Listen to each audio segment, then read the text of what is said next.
വാർത്താ സമ്മേളനം തുടങ്ങുകയാണ്. കേന്ദ്ര തെരഞ്ഞെടുപ്പ് കമ്മീഷന്റേത്. അതിഥികളെല്ലാവരും തന്നെ തുടരുക. ഇപ്പോൾ വാർത്താ സമ്മേളനം, തെരഞ്ഞെടുപ്പ് തീയതി, അതിനുള്ള മാനദണ്ഡങ്ങളെല്ലാം പ്രഖ്യാപിക്കുന്നു. प्रेस वार्ता में आप सभी का स्वागत है. I understand quite a few of you have been unable to join here. To facilitate that, we have put out the YouTube's link also, and also this is being telecast live. Those who are not able to be present here may like to join us through those links. हमारे समक्ष यहाँ पर भारत निर्वाचन आयोग के मुख्य चुनाव आयुक्त श्री सुशील चंद्रा जी हैं, चुनाव आयुक्त श्री राजीव कुमार जी और चुनाव आयुक्त श्री अनूप चंद्र पांडे जी यहाँ मौजूद हैं. आयोग के वरिष्ठ अधिकारी भी यहाँ पर हैं.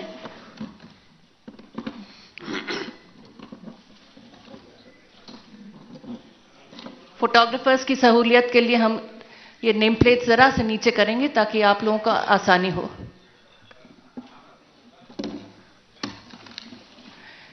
मैं अब मुख्य चुनाव आयुक्त श्री सुशील चंद्रा जी से अनुरोध करूंगी, कृपया आप सबको संबोधित करें. Honourable Shri Rajiv Kumar ji, election commissioner, Shri Anup Chandra Pandey ji, election commissioner, senior colleagues from ECI and all media friends. First of all, I welcome you all to this press conference. As you are aware that the term of legislative assemblies of Goa, Manipur, Punjab, Uttarakhand and Uttar Pradesh are due to expire in this year on March 15th, March 19th, March 23rd and again March 23rd and May 14th respectively. A total of 690 assembly constituencies will go poll this time. These includes 40 assembly constituencies in Goa, 60 assembly constituencies in Manipur, 117 ACs in Punjab, 17 ACs in Uttarakhand and 403 ACs in Uttar Pradesh. The Constitution of India places upon ECI the solemn responsibility to conduct timely elections. It is the right of citizens to exercise their sovereign will and elect their representatives. For the past 2 years, the impact of COVID-19 has made conduct of elections extremely challenging. All those present here today and those listening to us have been part of this journey, full of trials and tribulations.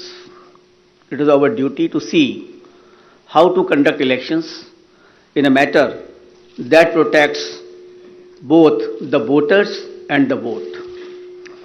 As the country faces a surge of COVID cases and emergence of a new variant, Commission would like to explain in some detail the new protocols that have been put in place for conducting forthcoming elections in a free, fair, participative, accessible and safe manner. But before that, we would like to tell you something about the various preparations which we have done. We work with 3 broad objectives this time, and foremost is the COVID-safe election.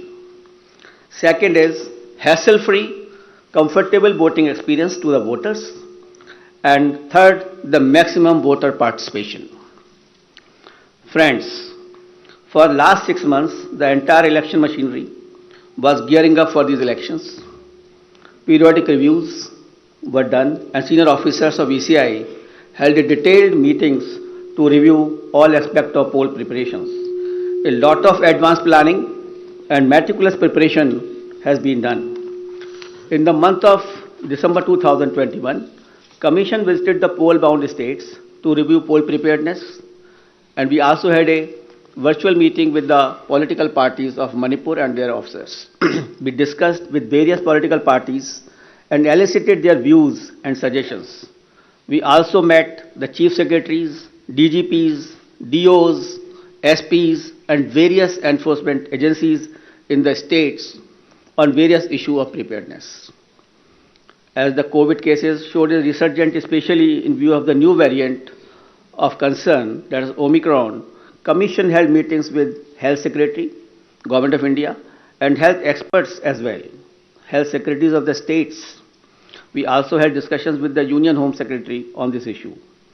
After taking all these views and the opinions and the ground situation, we decided to announce elections to the 5 states with safety norms in place.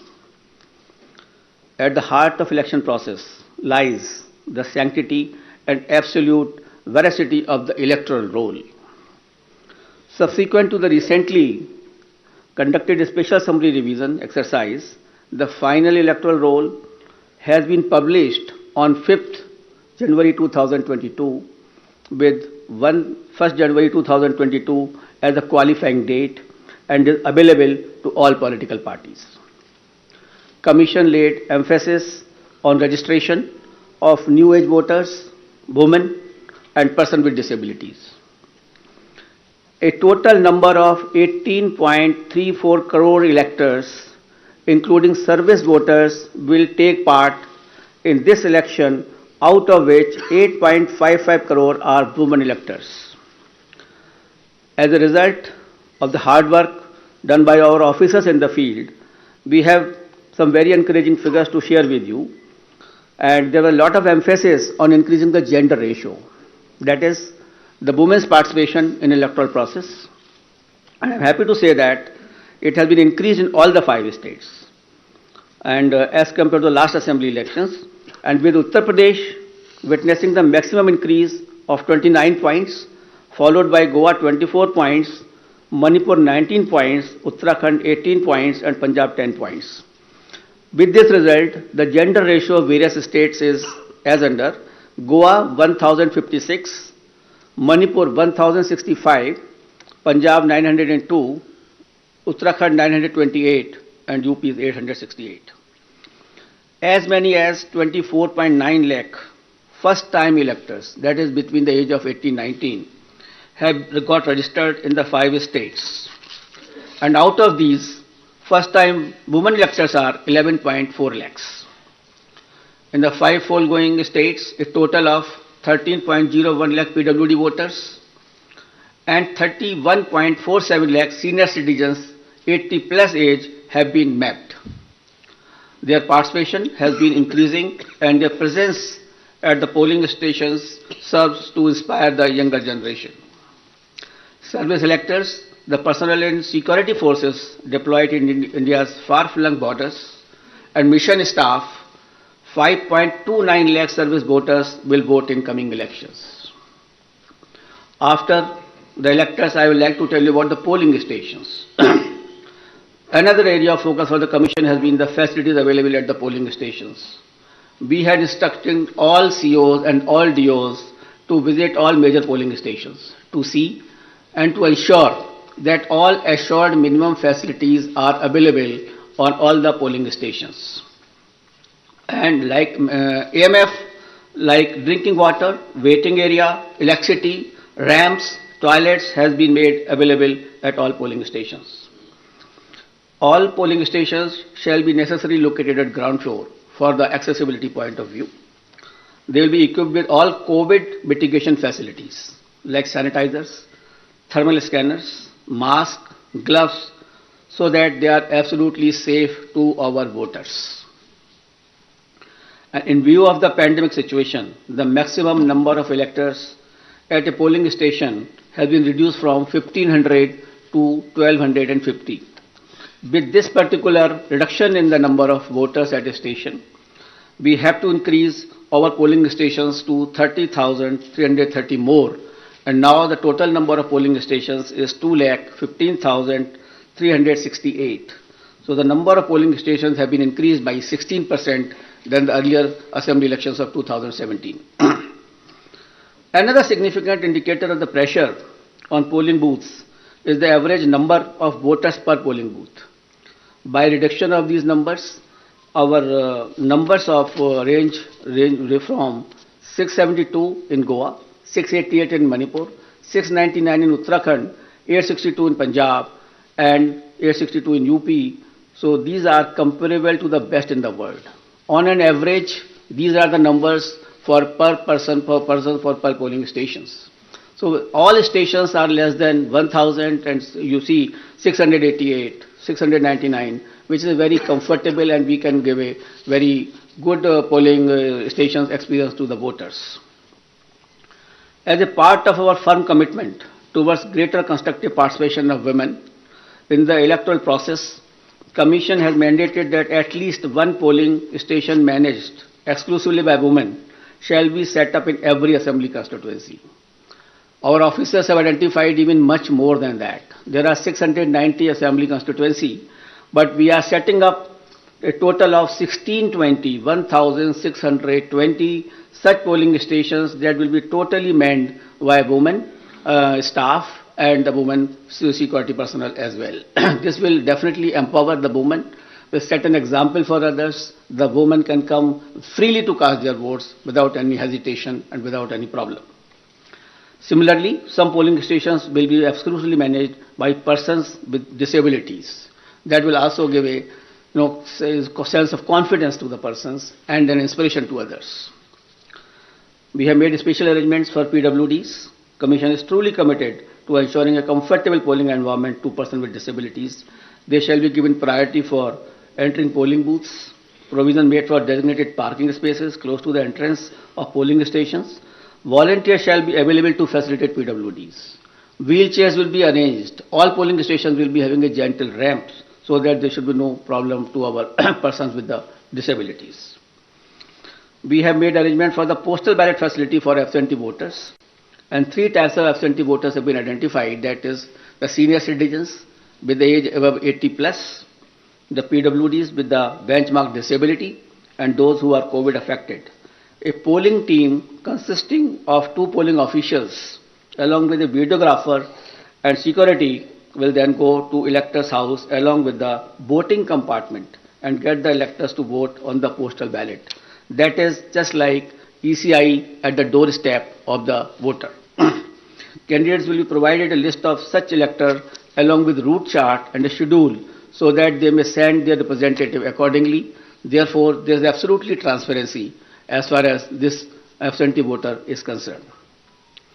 We have also given a facility of online nomination to the candidates. This is an optional facility, and we would like the candidates should use this facility so that the physical contact can be reduced and online facility can be fully utilized by the candidates who are coming for contesting the poll. Friends, another important issue is the candidates with the criminal cases. Each and every voter has a right to know the background of the candidate. Among other measures to ensure ethical elections, emphasis is also given on mandatory publicity of criminal antecedents. Candidates with criminal antecedents are required to publish information in this regard in newspaper and through television channels on 3 occasions during the campaign period. Besides this, it is also mandatory for political parties to upload on their website at the home page detailed information regarding individuals with pending criminal cases who have been selected as candidates. Along with the reasons, the political party will have to give the reasons as to why this particular candidate has been selected and no candidate without any criminal antecedent was selected, and benevolity is not the criteria for the same. And the details will be published within 48 hours of the selection of the candidate and not prior to 2 weeks before the first date of filing of nomination as was done earlier. The details of such candidates will also be available on Know Your Candidate. That is an app developed by the ECI. Measures for ensuring peaceful and transparent polls. All critical events will be videographed to closely monitor the proceedings on the poll day without violating the secrecy of the voting process. The Commission has directed that arrangements for webcasting shall be done in critical polling stations and all polling stations in vulnerable areas, or at least in 50% of total polling stations, including auxiliary polling stations, whichever is higher. We have seen the preparations of the officers in this regard. The officers have been guided that absolutely on objective criteria, the critical stations and the vulnerable areas should be selected. And I'm happy to say that at least more than 1 lakh polling stations across the 5 poll-bound states, which is roughly 60% of all polling stations, are covered by webcasting.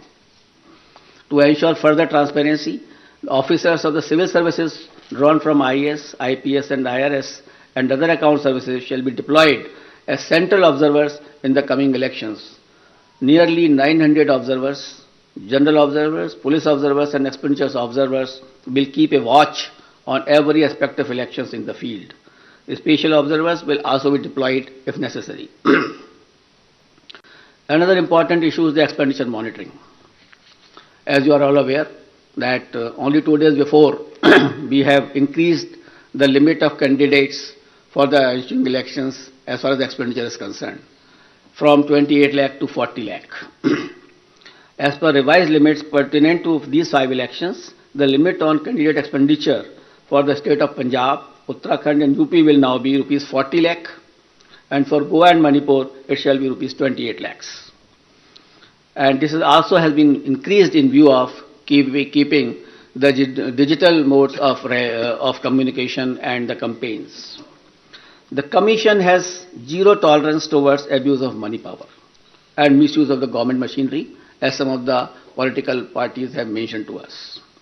Officials have been instructed to monitor expenditure-sensitive constituencies and ensure comprehensive and coordinated actions. Conducting inducement-free and ethical election is of a prime importance for the Election Commission of India.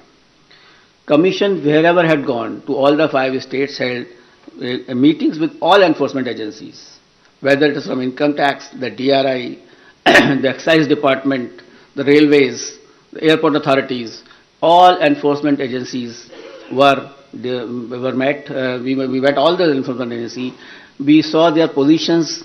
We directed them that no illegal money, no illegal, this alcohol or any freebies or drugs can be distributed. They will have to, increase their efforts in this regard. We had monitored the seizures which were made by them so far. We have asked them to expedite the seizures. We have asked them to block the flow of liquor into their estates which are poll bound. So a comprehensive plan has been prepared by them also. And again, when we will go, we will have to examine it. We have to see that we are absolutely for inducement-free elections in all the 5 states. Voter EVMs in all the polling stations, the EVM and VVPAT will be utilized, and Commission has already made arrangements to ensure availability of an adequate number of EVMs and VVPAT for the smooth conduct of elections. I'll also mention about the important IT tools which are important for the election purposes. And the first is the Suvidha app, which has been developed for all political parties, and they can fix their campaign areas. They can ask for the grounds through that app. They need not to require to go to any place, to the DO's office, or there is an app on which they can directly apply. And the PWD app is also there for the person with disabilities, and definitely they can ask for the wheelchair, the free transport facility, and other whichever facility they require, so that they can facilitate their movement to the polling stations. An important app is the C-Vigil application. We would like, for any election purpose, it is Jan Bhagidari, the pupil participation, which is important for any good election. Therefore, the C-Vigil app should be used by all persons, general public, the voters, and that particular app can be downloaded, and any incident of violation of MCC, distribution of freebies, distribution of money can be uploaded on that. You just take a picture, click it, send it. And within 100 minutes, the Election Commission of India's officer will definitely reach to that place, because automatically latitude and longitude are available with us on that particular thing. So C-Vigil is a tool which empowers the public to clean the system. And we request and we earnestly request the persons that they should use this C-Vigil app. And it has been used also by some of the states where very good results had come to us. And by this methodology, even the candidates, the political parties and ECI will have a complete control that where is the freebies distribution or the defacement of the property of anything like that, or a violation of MCC, that will come immediately to our notice, and action will be taken accordingly. The model of conduct of court, the MCC, comes into effect immediately from the announcement of schedule. Commission had made elaborate arrangement for ensuring the effective implementation of MCC guidelines, and any violation of these guidelines would be strictly dealt with. I also like to mention about the sweep activities. Friends, sweep initiatives, that is the systematic voters education program, which we have, is a very important program through which we reach to the voters. And we want voters to be aware about their rights. Voters should be aware about the polling booth safeties. The voter should be should know how to how to go to the polling stations, how to cast their vote, how to use EVM. So this is the basic thing, and how to increase the participation of the voters. That is a very big thing before us. So through our sweep activities, we will make outreach programs to our voters to make them aware about the safety standards at the polling booth, so that they can be assured that the polling booths are absolutely safe. We will tell them about the assured minimum facilities which are available on the booth. And similarly, a voter's guide, a small voter guide, will also be provided to the voters along with the EPIC card. And the first time voters will also be given a letter giving in a voting and the various features as to how the elections are to be conducted, to make them empowered actually. Until and unless you make the voters empowered, until and unless they realize their duties, and unless they are absolutely informed, the election process will not be clean. So it is our endeavor through the sweep activities or otherwise that outreach program should be absolutely vibrant and we can reach to the voter. And one more important area for the voter participation, that we have identified all the polling booths where the voters' participation was less in comparison to the earlier years or otherwise also. That the national average or the state average is suppose 80%, and then we have identified the polling stations where it was much less. So the targeted intervention will be made by the sweep activities, by the BLOs, and to find out that why that particular percentage was less. For a strengthening of the democracy, it is essential that all persons should participate. The 60% or less or 50% participation is not sufficient. And the Election Commission of India is trying its level best to make a targeted intervention to motivate the persons that they should come out to the polling in large number of the cases. Now I come to COVID protocols and COVID safe elections, I think for which many persons are waiting, and a lot of queries are coming even before announcement of the polls. I will start that there were a lot of queries on this issue, that what will happen, what is going to happen. But I would like to start with a very, couplet.